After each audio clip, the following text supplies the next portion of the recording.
Buenas tardes, ingeniero. Buenas tardes, compañeros. Nosotros les vamos a presentar el tema 4: Surface Web, Deep Web y la Dark Web. Los integrantes son Gabriel Aguirre, mi persona, Marlene Almeida, Christopher Basurto, Steven Rowe, John Monarco y Christopher Zambrano.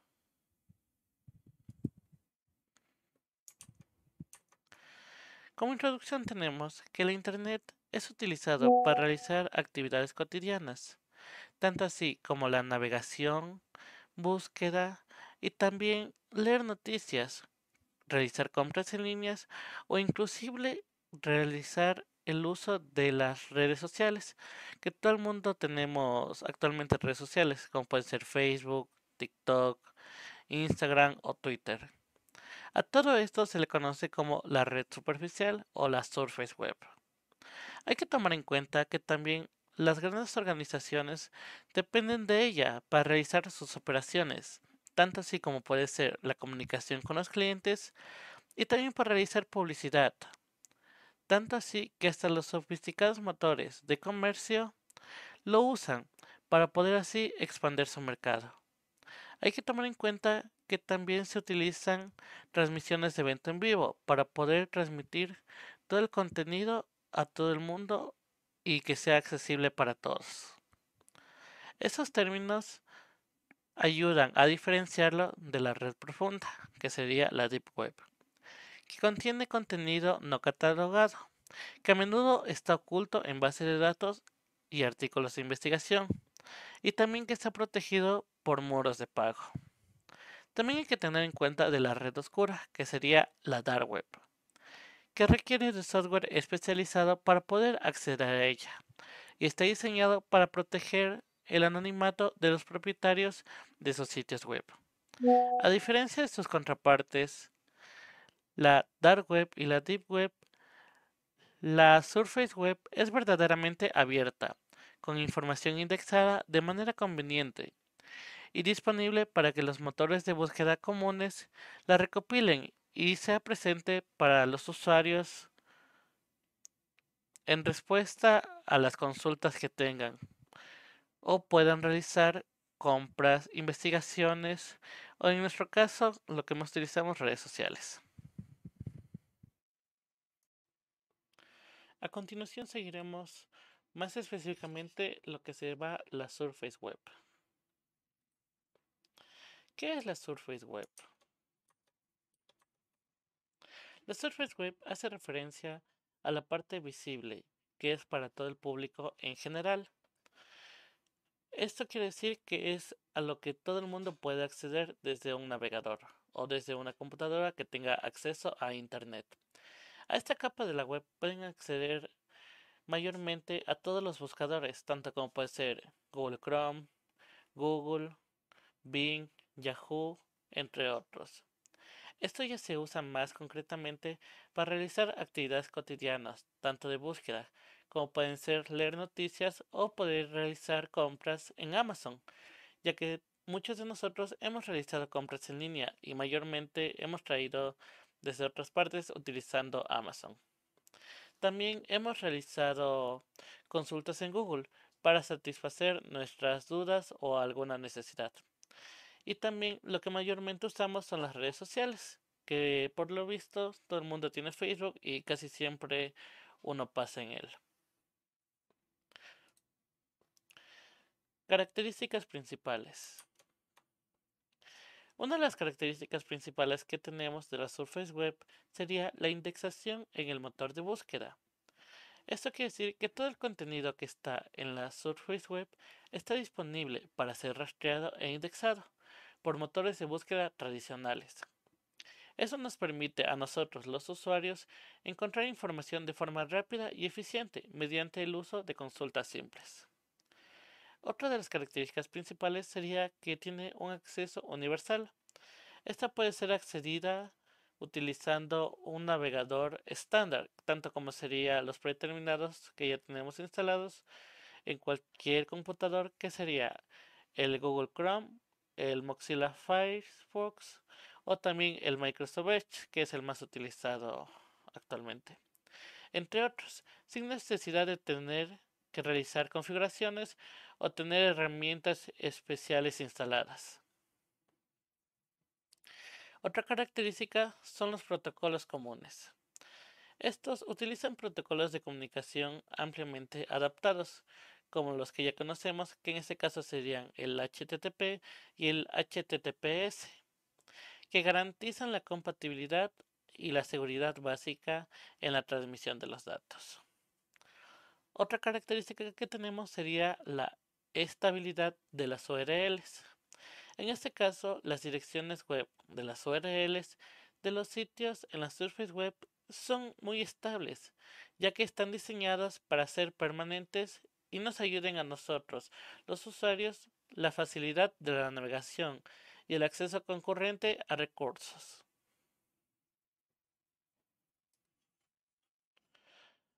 A continuación tenemos los componentes principales que utilizan en la Surface Web.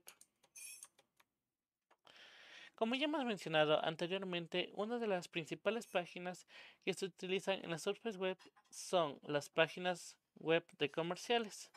Estas son tiendas online de sitios de servicios y de plataformas de comercios electrónicos que forman parte sustancial de la Surface Web, facilitando transacciones por billones de dólares actualmente. Aquí tenemos páginas que la mayoría conocemos, que en este caso sería Amazon para poder comprar cosas desde los Estados Unidos. O también tendremos páginas más nacionales como sería en este caso Mercado Libre, en el cual podemos comprar desde cualquier punto del Ecuador y poder traerlo hasta la facilidad de nuestro hogar. Otra de las componentes principales serían las redes sociales. En las redes sociales tenemos plataformas como Facebook, Twitter, Instagram, LinkedIn, que han transformado la comunidad global y representan algunos de los sitios web más visitados de la Surface Web. En nuestro caso, actualmente lo que nosotros más utilizamos sería LinkedIn para poder obtener oportunidades de trabajo y poder ejercer una profesión laboral. Tanto así para obtener experiencia y poder salir con experiencia al momento de graduarnos. Tienen que tomar en cuenta que utilizamos Facebook, Twitter e Instagram para poder distraernos momentáneamente. Otro de los componentes principales serían los medios de comunicación, que en estos serían portales de noticias o blogs de sitios de entretenimiento o sitios para realizar reuniones de trabajo, que esto constituye una fuente principal de información para billones de usuarios. En nuestro caso, ¿quién no ha usado Zoom? Para en este caso, cuando tuvimos la pandemia, no pudimos tener clases presenciales, pero utilizamos una aplicación de un medio de comunicación para poder seguir manteniendo nuestra educación. En este caso, utilizamos Zoom para poder recibir clases en línea y seguir nuestro proceso académico. También otro de los componentes principales que tenemos serían los foros en líneas. Estos espacios para interacción social y discusión pública. Tenemos ejemplos como Reddit o Stack Overflow, que en nuestro caso como programadores hemos visitado muchas veces Stack Overflow para resolver cualquier duda o inquietud que hayamos tenido de error en nuestro código, o también para ver posibles soluciones o mejorar nuestro código. A continuación seguiremos con las ventajas y limitaciones que tenemos al utilizar la Surface Web. Como principales ventajas tenemos la accesibilidad universal. Como ya hemos dicho anteriormente, es accesible para cualquier persona con una conexión a Internet y un navegador estándar.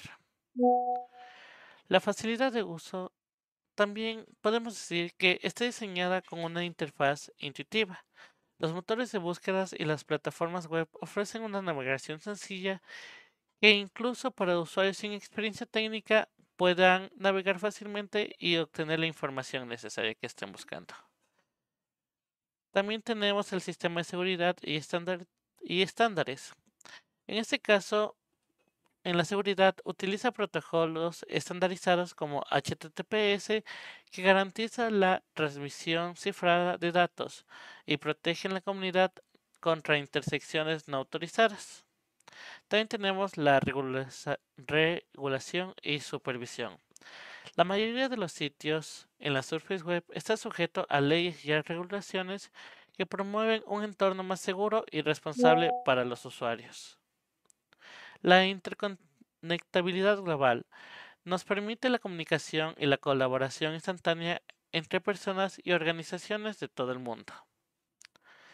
Las limitaciones que tenemos serían, aunque tenemos un contenido limitado,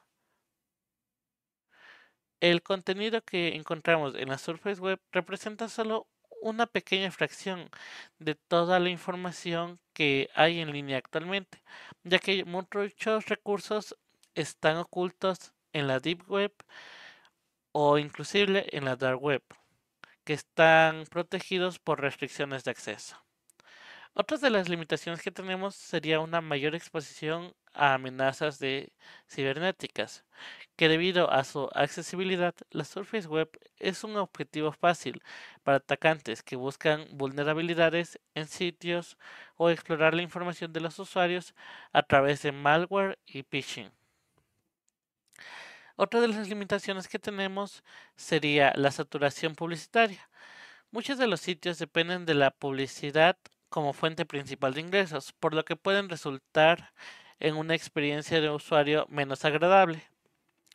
Por la molestia, cantidad de anuncios que uno encuentra en una página y anuncios que no están relacionados con el tema que uno busca. Y la última limitación que tenemos sería la restricción geográfica. Algunos contenidos y servicios están bloqueados en ciertas regiones debido a censuras gubernamentales de derechos de autor o restricciones legales. Ahora les vamos a hablar sobre la seguridad y la privacidad en la Surface Web. Si bien este lado de la web suele ser en teoría mucho más seguro que la Deep y la Dark Web, existen algunos riesgos como lo serían el phishing, los cuales son básicamente sitios fraudulentos que se hacen pasar por unos sitios oficiales con el afán de obtener información personal sobre las víctimas. El otro tipo de riesgo sería el malware, donde algunos sitios maliciosos pueden descargar archivos de contenido ilegítimo o con contenido de software malicioso, o incluso pueden tener código JavaScript que recopile algunos datos personales.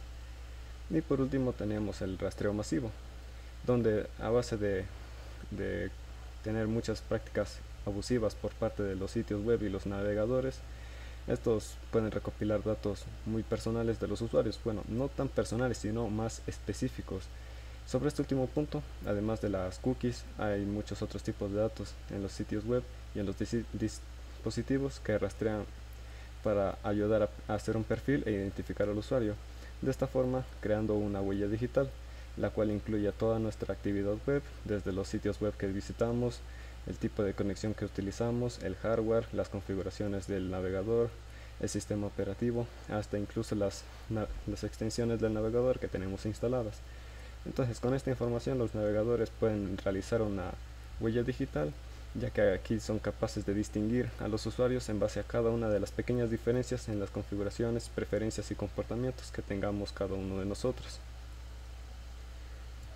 Entonces, como una pequeña solución a esto, surgieron las VPNs.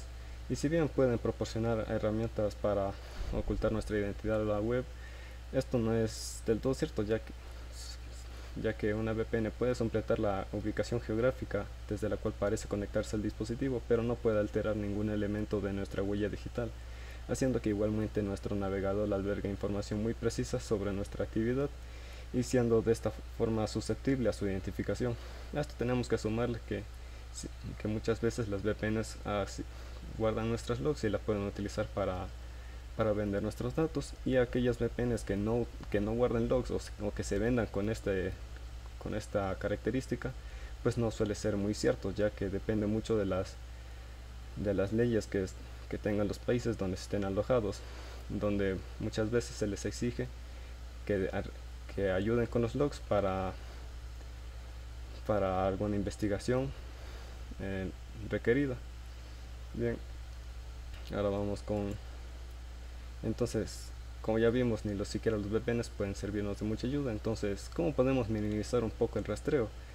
Existen algunos navegadores que están enfocados justamente en la privacidad, como sería el Brave y el Firefox, donde Brave bloquea automáticamente los rastreadores, anuncios invasivos y protege contra el fingerprinting, que es la huella digital del navegador.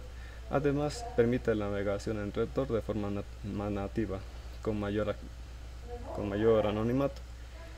El Firefox también tiene una configuración avanzada de privacidad y extensiones como Encharted Tracking Protection, la cual bloquea las cookies de terceros y los scripts maliciosos. También hay otro navegador que es el Tor Browser, que está basado en Firefox, la cual enruta la conexión a través de la red Tor, ocultando la dirección IP y dificultando el seguimiento del usuario. Este es ideal para quienes buscan alto nivel de anonimato. En el segundo punto tenemos la protección contra huellas digitales, el fingerprinting, el cual, como ya dije antes, es una técnica avanzada de rastreo que recopila información única del dispositivo, como el sistema operativo, la resolución de pantalla, fuentes instaladas, extensiones de navegador, configuraciones, etc. Entonces, para mitigar esto, se utilizan navegadores como Brave y Firefox, los cuales incluyen una protección contra las huellas digitales por defecto. Y también se puede evitar el uso de complementos innecesarios relevar, que puedan revelar información adicional sobre el sistema. En el tercer punto que tenemos el control de cookies y almacenamiento local. Entonces, las cookies de terceros y otras tecnologías como el almacenamiento local pues permiten a los sitios web rastrear a los usuarios en múltiples sesiones y sitios.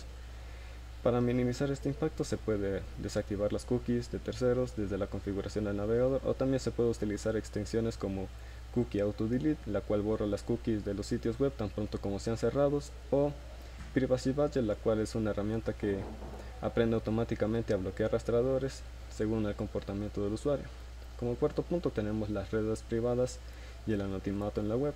Entonces, para ocultar la dirección IP y la ubicación se pueden utilizar las tecnologías como la VPN, aunque esto no elimina completamente el rastro, por lo que no modifica la huella digital, pero igual oculta la IP real y cifra la conexión.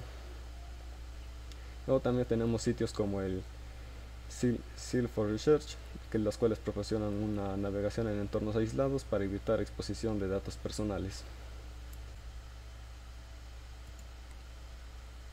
Bien, ahora vamos con las buenas prácticas de seguridad.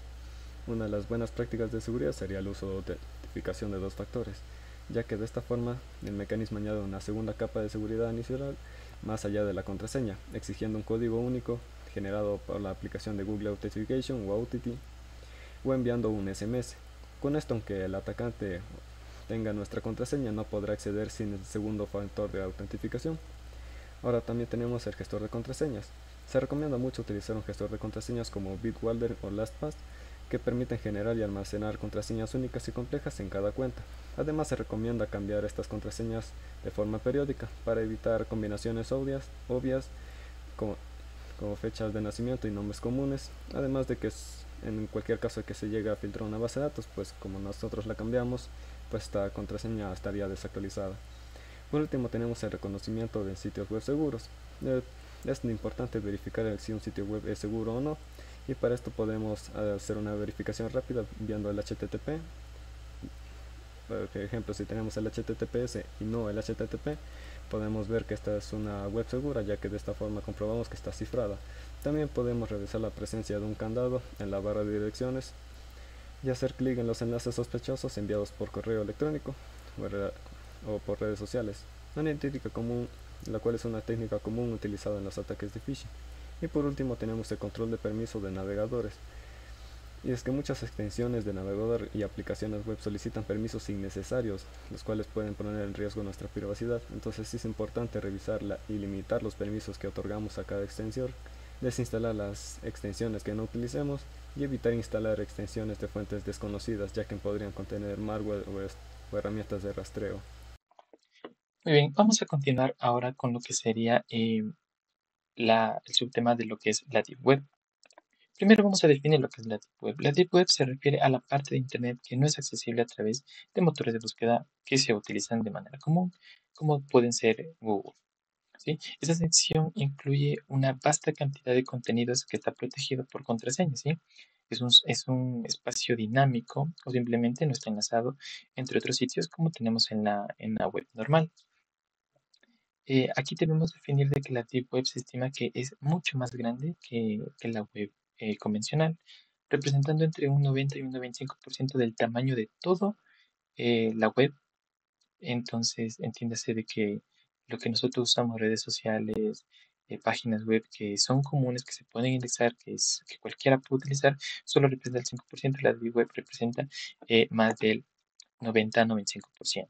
Como podemos ver en esta imagen, podemos ver acerca de lo que es el Internet convencional, que podemos utilizar aplicaciones como Google, YouTube, correo electrónico, que esa es la parte superior. Y en la parte inferior, en la parte profunda, en la parte oscura, podemos ver que se encuentran cosas como los bitcoins, el proyecto Tor, por ejemplo, base de datos.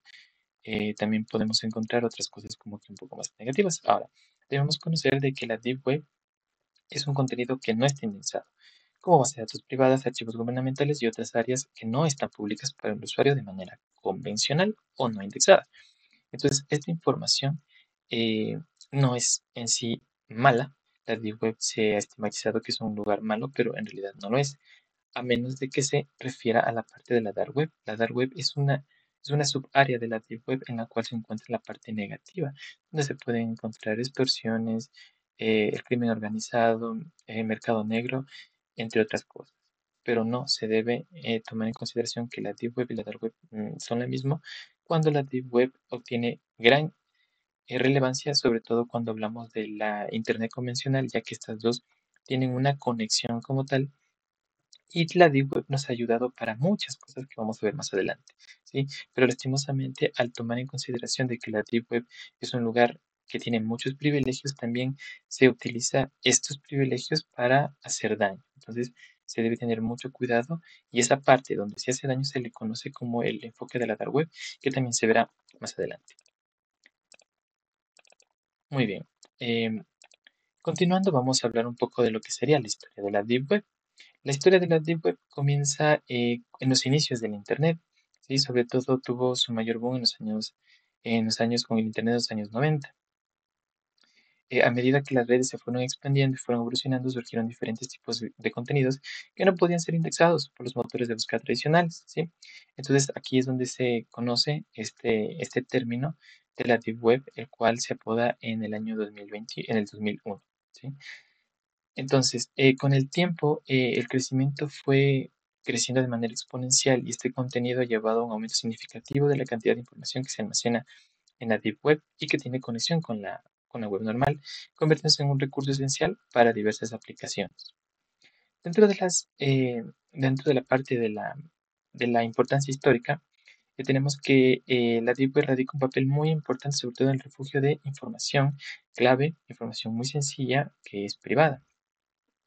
Durante periodos de censura gubernamentales o represión política, muchos usuarios han recurrido o recurren a este sitio para tratar de expresar, de compartir información sin temor a alguna represalia, ya que podemos tomar en consideración de que la Surface o la web que conocemos puede estar muy vigilada.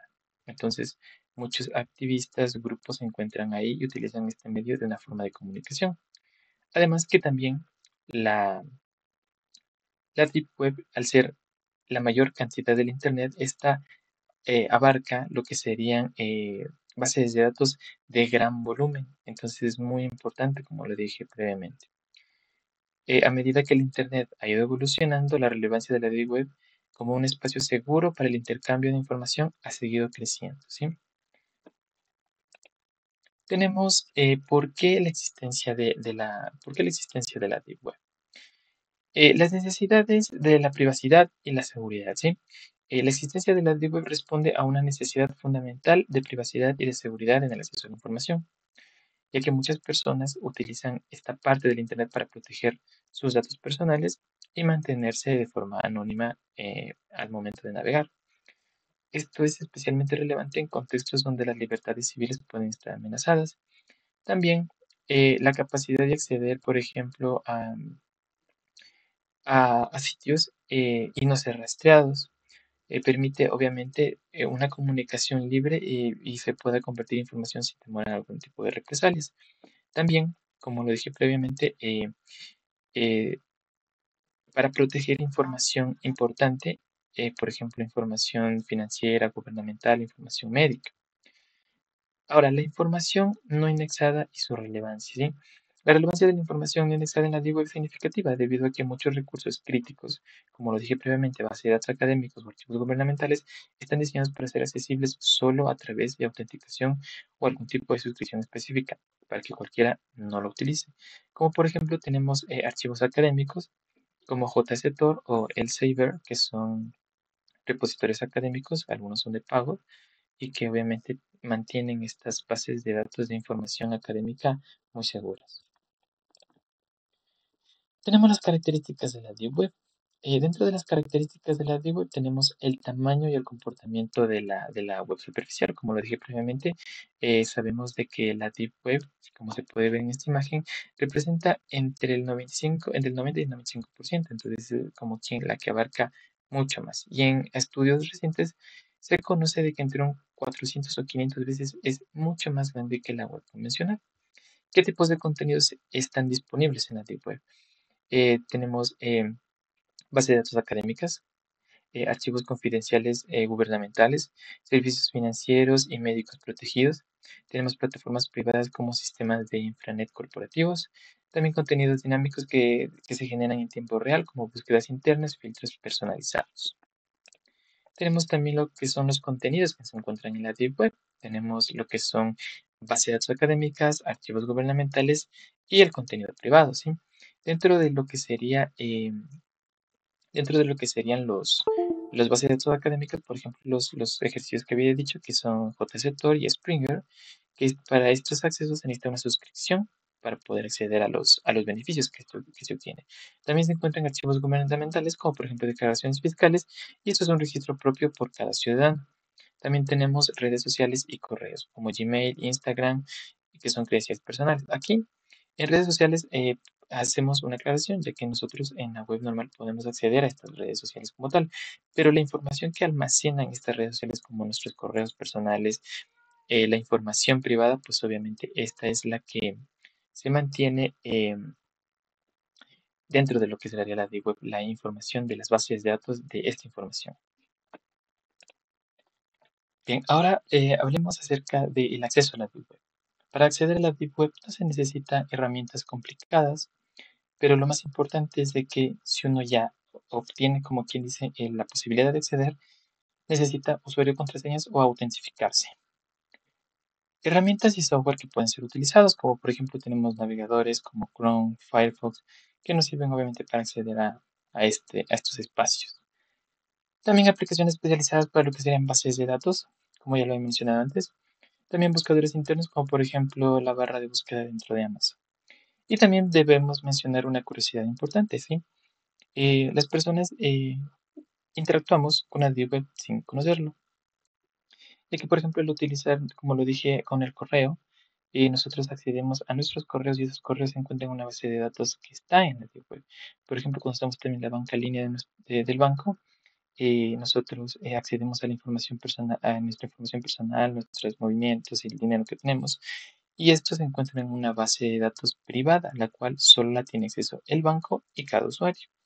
Entonces se debe tomar en consideración que la Deep Web en sí mismo no implica riesgos ni es ilegal si se hace de manera adecuada. Bien, ahora tenemos los usos legítimos de lo que sería la Deep Web. Como lo dije anteriormente, tenemos, por ejemplo, las investigaciones académicas, que son acceso públicos a áreas científicas. Tenemos también las herramientas como Google Scholar, que están enlazadas, obviamente, que enlazan estos contenidos que son de la Deep Web. También tenemos lo que sería la protección de datos personales, que son gestiones de cuentas bancarias, la protección de información privada, de correos, de redes sociales y de servicios de algunas empresas. También tenemos la parte de la gestión gubernamental y legal, por ejemplo, sistemas de impuestos, sistemas en línea, portales de registros civiles, licencias y trámites ciudadanos. Aquí vamos a mencionar, por ejemplo, el ejemplo de Go.es, que es una aplicación móvil del gobierno del Ecuador, el cual nos permite realizar distintos trámites, ya que se está conectada con algunas entidades públicas y obviamente nos permite conectar, como por ejemplo, con algunas áreas del Consejo de la Judicatura, la parte del registro civil, donde nosotros realizamos distintos tipos de trámites y todos esos trámites y procesos se encuentran en bases de datos dentro de la Deep Web. Así que es un ejemplo muy claro para lo que sería la parte de gestión gubernamental y legal. Tenemos la importancia para las investigaciones académicas. ¿Por qué es importante? Porque las bases de datos contienen material muy valioso para tesis, para información, para investigaciones. Tenemos varios espacios donde podemos encontrar esta información que sirve para las personas que somos estudiantes o académicos para poder implementar o mejorar nuestra parte investigativa. También tenemos otras áreas como la parte de investigaciones médicas, para investigaciones científicas o para investigaciones en la parte de educación e investigación social. También ha permitido el acceso al material, el cual no es público, pero que tiene una relevancia a nivel mundial a que se pueda conocer. Entonces, si nosotros no tuviéramos el acceso a estas bases de datos que se encuentran en la Deep Web, pues obviamente no pudiéramos conocer el avance tecnológico de salud que el mundo ha avanzado y pues obviamente estaríamos como en el pasado, donde la información llegaba muy lento y pues obviamente las investigaciones tardaban demasiado en poder ser validadas, verificadas y poder ser aceptadas posteriormente. Tenemos también los riesgos asociados al acceso de la Deep Web. En la seguridad, debemos mencionar que al ser la Deep Web un proceso, un espacio donde se supone que existen libertades, también esas libertades pueden ser mal utilizadas. Entonces, si una persona accede a estas áreas, puede correr el riesgo de encontrarse con contenido que puede ser malicioso. También encontrarse con sitios no seguros donde se pueden practicar técnicas como phishing o el robo de credenciales. También donde se puede dar la fuga de información al momento en que se navega en plataformas las cuales no son seguras. ¿Cuáles son las prácticas recomendadas? Pues si estamos navegando en estos espacios, pues tener contraseñas fuertes. Si utilizamos algún tipo de red social dentro de la web, pues obviamente tener usuarios y contraseñas fuertes. Asegurarnos que nuestras conexiones a las cuales estamos accediendo para entregar algún tipo de información sean conexiones seguras y tengan el protocolo HTTPS. Mantener el software de nuestros sistemas operativos actualizados para que no se suscite algún inconveniente. Y sobre todo nunca compartir información personal, información delicada en sitios que no se consideran legítimos. De los casos de uso en el sector público o unos ejemplos sobre esto en la Deep Web. He separado en tres secciones, una la parte de información confidencial, servicios en línea seguros y la comunicación segura. Como sabemos, la Deep Web en teoría es parte del Internet y es segura, es totalmente legal en todo lo que abarca el Internet, ya que en sí son las partes o dominios ocultos que no podemos ver a través de un simple navegador, ya que el navegador no nos da como una recomendación, en este caso Google, Bing, entre otros. Pero de que existen, existen y sirven para diferentes motivos. Como podemos ver en la parte de información confidencial, esta almacena y comparte información sensible, como pueden ser datos de inteligencia, registros de pacientes o de máxima seguridad. En un caso de algún hospital que tenga bajo su propio dominio privado con algún bloqueador, que va a estar igualmente en el Internet, pero no visible para el acceso común, sino para ciertos usuarios y un bloqueador en específico, como pudimos ver. Esta información es bastante sensible y que no puede estar al acceso de cualquier persona. En otro caso sería en sitios de línea seguros. Como podemos ver, nos permite una provisión de servicios digitales seguros, como las votaciones en línea, gestión de identidad, sistemas de pago electrónicos. Son información que a simple vista podemos acceder, pero no a todos. Como podemos ver en el caché de los que se guardan de los correos electrónicos o simplemente de la data de una página de búsqueda de compras en línea. También tenemos la comunicación segura, que ofrece canales de comunicación encriptados para el intercambio de información confidencial. Esto muy usado en agencias gubernamentales para que sea totalmente confidencial. Las aplicaciones gubernamentales de la Deep Web tenemos tres ámbitos. Es la inteligencia y seguridad, cumplimiento de la ley y las relaciones exteriores. En la parte de inteligencia y seguridad las utilizan para recopilar, analizar datos de fuentes confidenciales que no deben ser manipuladas al uso común o al público en general. En la parte de cumplimiento de la ley, utiliza para rastrear actividades ilegales y obtener información para las investigaciones. Esto de forma extraoficial y nada al público. Y en la parte de relaciones al exterior, los gobiernos utilizan la Deep Web para comunicarse de forma segura con otros países y negociar acuerdos internacionales, ya que esto como vimos, están cifradas las comunicaciones, lo cual permite que no se divulgue la información que se hable en estos casos. En esta pirámide tenemos tres niveles, que es la transparencia gubernamental y la Deep Web. En la primera parte, lo más arriba, como se podría decir, de la punta del iceberg, es la parte nosotras de acceso de datos públicos, que es lo que nosotros como usuarios finales vemos a través de los buscadores común y corriente. Está nuestra parte de gastos, leyes y políticas que ya están totalmente al público en general o que ya se hayan difundido. En un nivel medio tenemos las plataformas de participación ciudadana, es decir, las partes donde está toda la población, donde pueden interactuar con el gobierno. Un posible caso es la parte de nosotros del registro civil, donde hay ciertos documentos que no están divulgables para todas las personas. Acceso a la información confidencial. Este es el mayor nivel que se podría decir que se puede acceder a una Deep Web, siendo en este caso son información confidencial con documentos de investigación o registros médicos con un nivel muy alto de seguridad, imposible para acceder a todo el mundo. En casos de uso del sector privado tenemos que uno de los grandes es la investigación y desarrollo, que es para compartir datos de investigación confidencial y proteger la propiedad intelectual. Luego tenemos la gestión de riesgos, que la Deep Web analiza riesgos financieros, de ciberseguridad y gestión de datos confidenciales.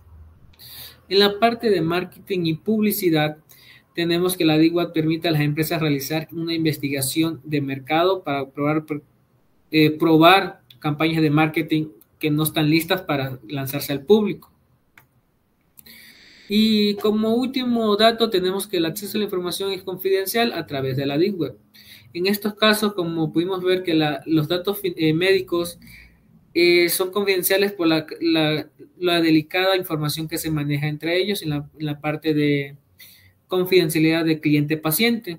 La información financiera de datos de empresas que no deben ser divulgados porque muchos de estos podrían percutir en bajas de la empresa, información legal para almacenar y compartir documentos legales. Otros casos podemos ver que muchos de los documentos que nosotros compartimos en Dropbox se podrían encontrar en los links de manera pública en este caso, en este sector. Para acceder a la Deep Web podemos utilizar el método más común, que es la navegación a través de Tor, en el cual nos permite crear una especie de descifrado o seguridad a través de las VPN y navegar a través de dominios pocos conocidos. A través de esto vamos a tener un ejemplo de la Deep Web en la navegación Tor.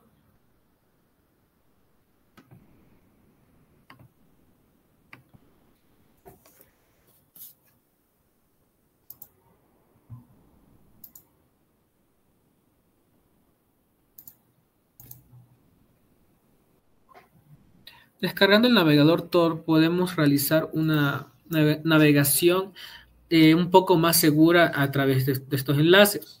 Unas recomendaciones que hay que hacer es no ir a sitios no tan comprobados, también no descargar nada ni dar acceso a nada. Utilizándola en el buscador predefinido DuckDuckGo, podemos utilizar The HiddenWiki, donde podemos navegar a través de diferentes páginas relativamente poco conocidas por los dominios, pero con mayor que podemos acceder. Podemos ver en las temáticas que nos permiten, nos dan de recomendación, son como wikis ocultas, que en este caso son para recopilación de información. En la parte de Bitcoin, Anonymity para ver de las finanzas, venta de cosas no muy legales y entre otros links. La navegación aquí es a través de es un poco lenta y nos permite dar una pequeña vista sobre lo que podemos encontrar en este mercado, la parte de la Deep Web. Ahora vamos a continuar viendo lo que es la Dark Web. La Dark Web es una sección oculta en Internet a la que solo se puede acceder mediante software especializado. Vamos a ver posteriormente que nosotros, para acceder a este sitio de Internet, nosotros necesitamos determinados tipos de software para poder ingresar justamente a lo que es la Dark Web. Y no hay que confundir lo que es la Dark Web con la Deep Web, ya que son cosas distintas, ¿no? Como hemos visto, la Deep Web simplemente son páginas que nosotros están ocultas en el Internet normal, que tal vez el buscador no los indexa como tal, por ejemplo los correos electrónicos. Sin embargo, la Dark Web, esto no podemos acceder mediante un navegador común y corriente. Para ello necesitamos software especializado para justamente poder acceder o llegar a estos sitios. También la Dark Web es muy conocida por que aquí alberga una gran cantidad de contenido tal vez ilícito. Creo que esa es una de las famas más divulgadas que se le ha dado a la Deep Web. Sin embargo, no todo en la Dark Web es ilegal, ya que mucho de esto lo vamos a ver posteriormente, que también lo pueden utilizar para fines como divulgación. Entonces, ¿cómo se originó lo que vendría a ser la Dark Web? Primero, por una de las primeras menciones y tal vez uno de los proyectos que más se conozca vendría a ser la red Tor, justamente por el navegador Tor, que nosotros o algunos tal vez conocerán que se puede ingresar, es el que nos permite ingresar a la Dark Web. Entonces, el proyecto Tor tiene sus raíces en la década de 1990 como uno de los primeros desarrollos o tal vez vistas que se podía dar a qué pasaría si nosotros pudiéramos navegar en Internet de forma totalmente privada, ya que no es lo mismo el modo incógnito que hay en los navegadores a una red que esté específicamente diseñada para este fin, que nosotros no nos podamos exponer. No puede exponer nuestra información y otras personas no nos pueden estar espiando. Entonces, Tor significa justamente enrutamiento de cebolla o de onion routing. Entonces, este desarrollo fue comenzado por investigadores del ejército de Estados Unidos y su objetivo era crear una comunicación en Internet que garantice la privacidad al enrutar y cifrar el tráfico a través de múltiples servidores. Entonces, como muchos proyectos creo, se organizó en el ejército, en este caso de Estados Unidos, en el cual, o sea, su objetivo también era tratar de hacer comunicaciones que, o sea, el enemigo no se puede enterar que ciertos planes que se estén realizando. Entonces, todo eso querían que sea encriptado o privado, mejor dicho. Entonces, también tenemos que en el 2002, esto de aquí, nosotros podríamos llegar a pensar si esto fue desarrollado por el ejército y querían, o sea, que justamente sus comunicaciones se mantengan privadas porque esto ahora es de uso público, ¿no? Entonces, aquí esto se podría responder con cómo funciona la red Tor, lo cual explicaremos en breves. Entonces, dice que en el 2002 justamente Tor se publica, su código se publica de forma abierta y con una licencia de software libre. Y a finales del 2003 la red tenía ya aproximadamente una docena de nodos voluntarios, principalmente en Estados Unidos, ya que aquí fue justamente el lugar donde inició.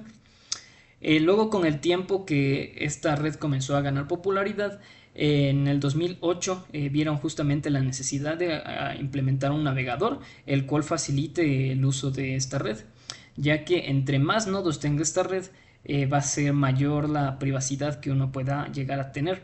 Entonces, de aquí la importancia de haber liberado esta tecnología. Ahora, no solo existe la red Tor, también hay otras formas en las que nosotros podemos acceder a la dark web, o mejor dicho, a entornos que conforman la dark web, ya que no todas las dark web son accesibles de la misma forma. Por ejemplo, Tor nos permite acceder a una parte de la dark web, así como hay otras tecnologías como lo es Freenet, que fue creado por una tesis doctoral por Ian Clerk, como una red dentro de otra red para almacenar información anónima. La característica de Freenet es que no se conecta como si a internet, sino que más bien todos los usuarios funcionan como clientes y se forma una red entre los usuarios donde ahí justamente se comparte la información y por ello se puede almacenar justamente la información de forma privada o anónima. Ahora tenemos el I2P, Invisible Internet Protocol. En 2003 se lanza la primera versión del I2P, una red descentralizada para permitir la comunicación anónima. Entonces esta también es otra forma que nosotros tenemos para acceder a otra región de la dark web. Bueno, justamente es entre las varios métodos que nosotros podemos ingresar, ¿no? Normalmente no, por ejemplo, si nosotros estamos navegando en un contenido de la red Tor, no podríamos necesariamente poder ingresar a un contenido que se encuentre en Freenet o I2P. Entonces, para ello justamente deberíamos configurar nuestro entorno para utilizar uno de ellos. Entonces, la dark web en sí surgió de estas tres tecnologías, siendo distintos métodos para entrar. Sin embargo, la más utilizada hoy en día es Tor, es la que normalmente más utilizamos. Aquí también mostramos una gráfica en el que justamente mostramos las tres tecnologías más una que se llama la telaraña, que vendría a ser el Surface, lo que nosotros podemos ver normalmente. Entonces, el Freenet tiene una comunicación anónima. Todas cumplen justamente ese objetivo, menos la telaraña. Ahora también la red Tor y el I2P justamente tienen sitios especiales por los cuales aseguramos totalmente nuestra privacidad. En el caso de la red Tor es el .onion y en el caso de la red I2P es los que terminan en b32.i2p. Ahora, el acceso anónimo a la web, eso se garantiza justamente en lo que vendría a ser la red Tor. Como mencionamos anteriormente en Freenet, nosotros aseguramos el almacenamiento anónimo y también el Freenet está conocido por utilizar el peer-to-peer, o bueno, aquí lo menciona como de amigo a amigo. Y el tipo de diseño, esto es interesante como es la arquitectura de las redes o sea, de cada una de estas tecnologías. Por ejemplo, en Freenet se utiliza un tipo de diseño distribuido, el cual justamente es el que tal vez mayor complejidad brinda al momento de tratar de divulgar la información, a que nosotros obtengamos la información. Por ello es que asegura bastante lo que vendría a ser el almacenamiento anónimo.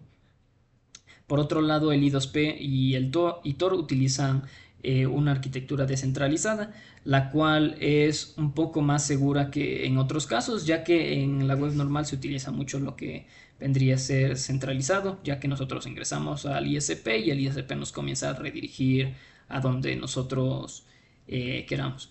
Cabe mencionar que en la red normal, para ingresar a Tor, nosotros también pasamos por ISP, ¿no? Sin embargo, luego que salimos del ISP, nosotros justamente nos vamos redirigidos a la red Tor, donde ahí es mucho más complicado observar de dónde proviene esa información. Algunas características de la dark web es que tiene una privacidad extrema, ya que la dark web ofrece un alto nivel de anonimato, lo que dificulta rastrear o identificar a las personas detrás de sitios ilegales. Y también tiene acceso restringido. Esta página no está indexada en los buscadores convencionales y requiere el uso de software especializado como Tor para acceder a ellas, justamente como lo mencionamos. Entonces, ahora, ¿cómo funciona la red Tor, que es la que ahora vamos a explicar?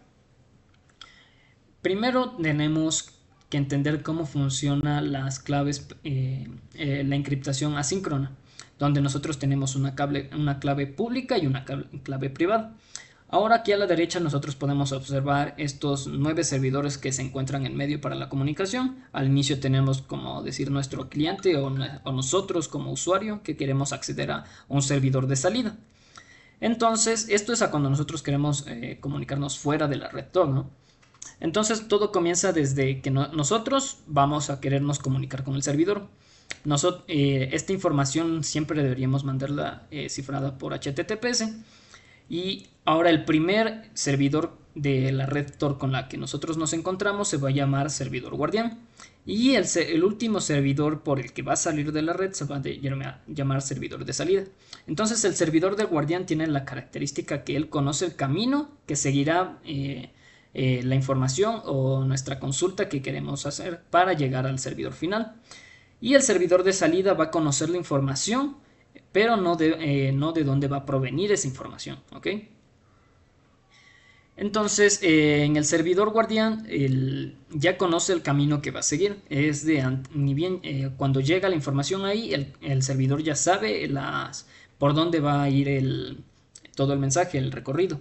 Sin embargo, justamente es aquí donde nosotros ya comenzamos a aplicar el concepto de The Onion o de cebolla, ya que aquí comienza a tomar las claves públicas de cada uno de los servidores y comienza a ir encriptando por capas. Entonces primero va del final al inicio, ¿no? Entonces primero encripta con la capa de salida, con la llave pública, luego va al anterior y lo realiza con la clave privada de este de aquí y luego va al anterior, o sea, hasta el servidor guardián, el cual lo encripta con su propia llave. Entonces, cuando sigue al siguiente, este utiliza su llave privada para desencriptar la información. Luego sigue al siguiente, utiliza su llave privada para desencriptar la información. Y justamente en el servidor de salida, como podemos observar, ya tenemos el mensaje totalmente desencriptado, entre comillas, ya que nosotros cabe mencionar que deberíamos mandarlo estas comunicaciones por un protocolo seguro como HTTPS, ya que si mandamos por texto plano en este servidor de salida, nosotros podríamos justamente observar qué mensaje se ha enviado por ahí. Entonces, una vez llega aquí, simplemente ya se redirecciona al servidor destino que nosotros queremos y pues se realiza la comunicación. Ahora, como les había mencionado antes, los sitios que se denominan o terminan en .onion están dentro de la red Tor. Eso quiere decir que nosotros no tenemos un servidor de salida. Por lo cual, una vez que el mensaje entra o nuestra consulta entra a la red Tor, simplemente este se redirecciona y termina en uno de estos, bueno, en este ejemplo 9 servidores, y nosotros no vamos a poder saber de ninguna forma en dónde terminó la información y cuál era la información, y simplemente vamos a poder acceder al sitio. El siguiente tema a continuación es sobre qué contenidos te puedes encontrar en la dark web. El grupo Intelligence es una empresa de Londres encargada de la seguridad, ciberseguridad y investigaciones. Pues en 2015 revisó más de 1.000 muestras de servicios ocultos en Tor y encontraron que el 68% de los contenidos de la dark web de Tor eran ilegales. Aún así, muchas personas lo utilizan para fines legítimos, como por ejemplo ocultar su dirección IP para proteger su privacidad, ocultar los datos relacionados con su equipo o ocultar sus datos de navegación. Esto es más usado por personas que se encuentran en países donde se ejerce una dictadura o por personas que están siendo buscadas o acosadas por organizaciones de criminales. Em, Dentro de la dark web existe un término conocido como de High Wiki. Este funciona como índice de portales.onion y es accesible desde la red Tor. Es muy difícil de encontrar porque va cambiando de servidor y dominio constantemente.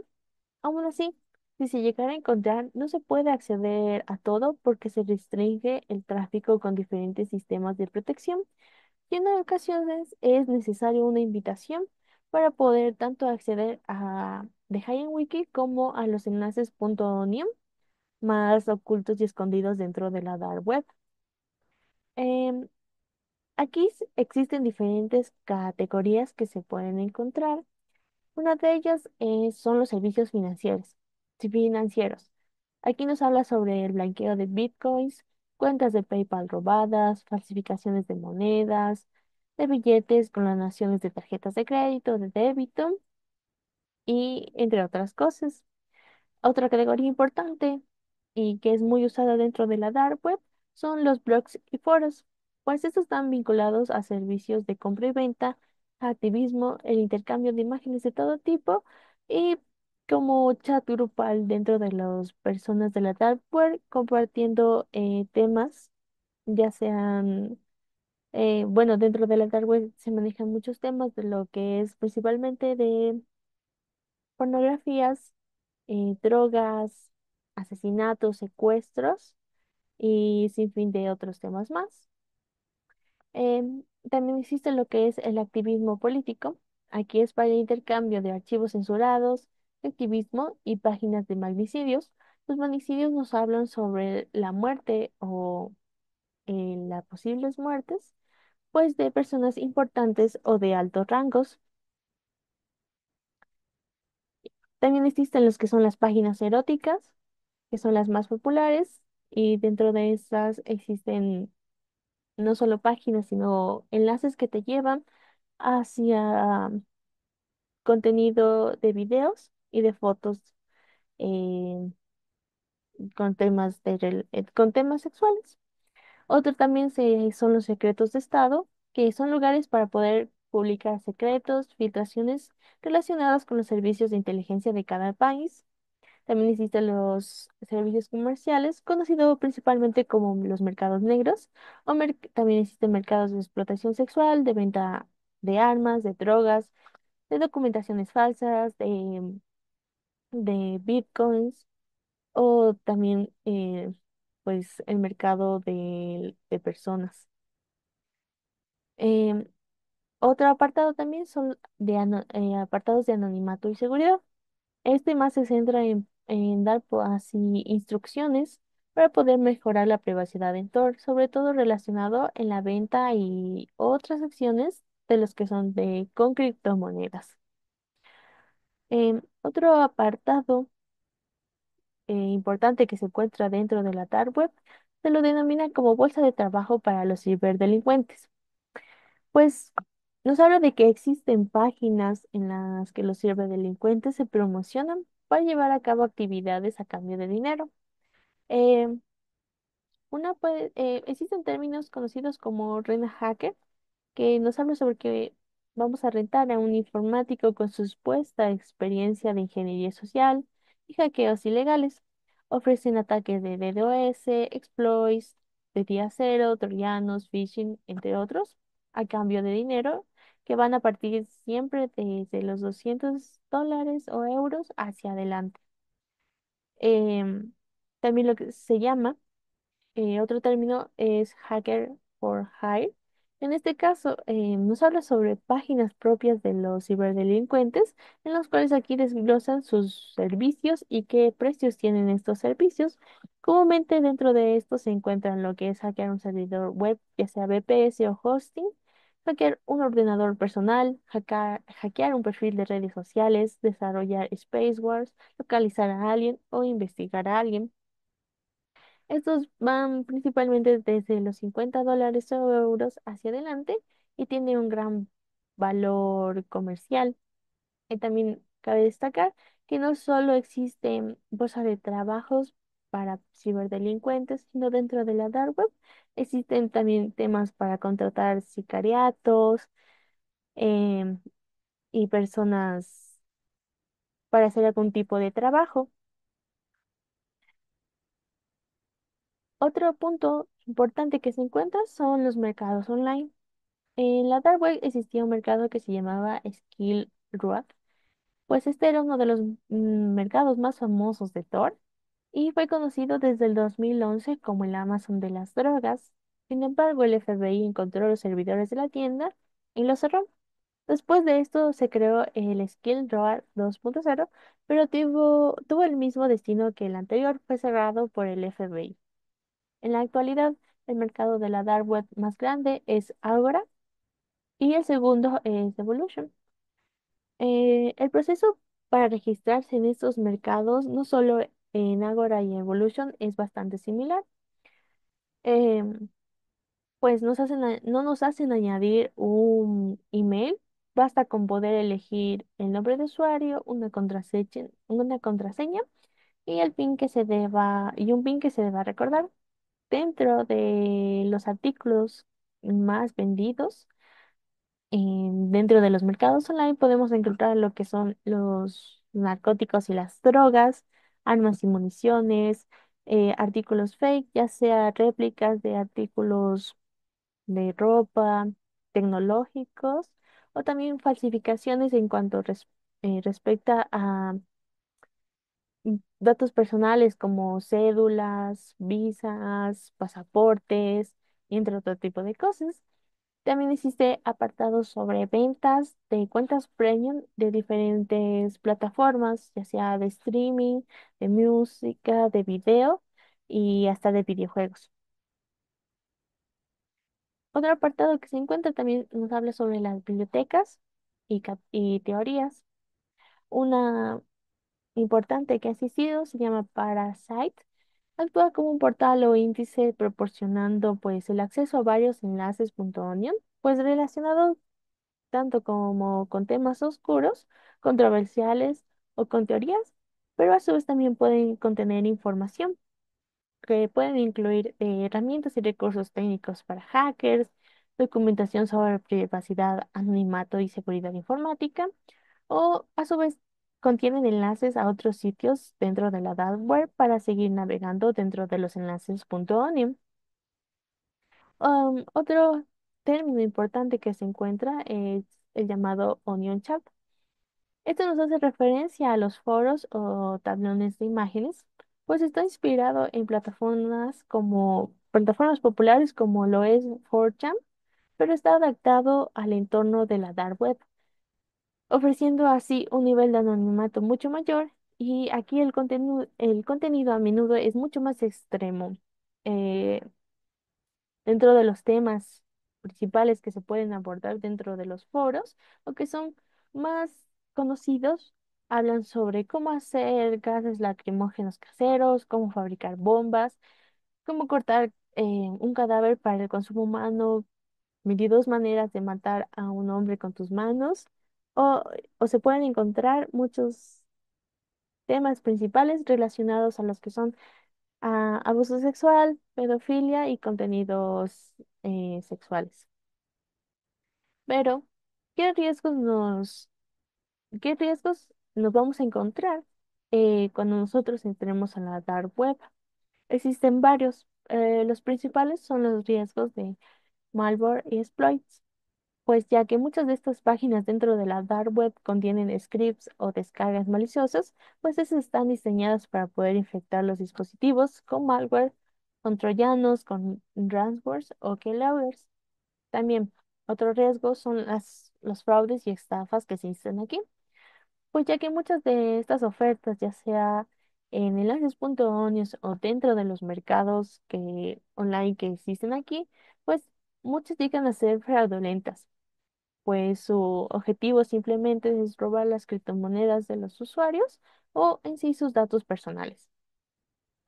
Otro riesgo que existe es la exposición de los datos personales, pues aunque el navegador Tor pues cifra las conexiones, este no garantiza pues que la seguridad y nuestra privacidad de datos pues esté segura, ya que un atacante podría interceptar los datos pues dentro de nodos de salidas maliciosos. Otro riesgo que es muy común, pues es la falsa sensación de anonimato y que muchas personas se sienten seguras al utilizar Tor y creen que por eso no les va a pasar nada. Sin embargo, si Tor no es Tor o cualquier otra red que se utilice para poder acceder a la dark web, no está pues configurada de una manera correcta y no se siguen más pasos para verificar que tu seguridad y tu IP sea correcta, pues esté segura, pues lo más probable es que tu dirección IP pueda ser expuesta y pueda ser robada.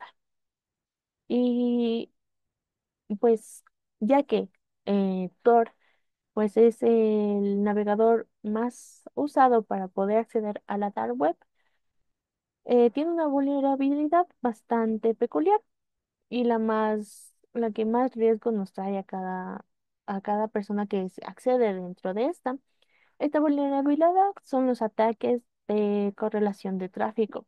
Nos habla de que si un atacante controla tanto el nodo de entrada, que nos habla sobre dónde el tráfico empieza en la dark web, digo, en la red de Tor, pues conoce este nodo de entrada y también conoce el nodo de salida, que es donde el tráfico sale, pues puede comparar los patrones de datos, ya sean como de patrones del tamaño y del tiempo de los paquetes, para así poder identificar al usuario y su actividad.